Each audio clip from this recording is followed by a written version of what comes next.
इनफलैब के मोअज़्ज़िज़ नाज़रीन अस्सलाम वालेकुम। दोस्तों, आपको ब्रेकिंग न्यूज़ यहां बताते चलें। निजी टीवी के मशहूर एंकर पर्सन इकरारुल हसन पर कातलाना हमला हुआ है।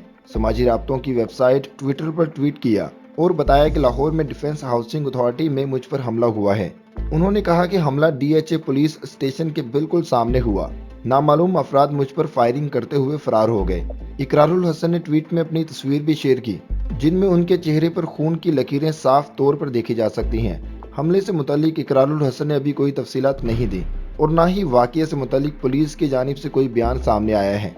वाज़ेह रहे कि लाहौर में होने वाले पाकिस्तान डेमोक्रेटिक मूवमेंट के जलसे पर खुसूसी प्रोग्राम करने के लिए इकरारुल हसन कराची से लाहौर आए थे।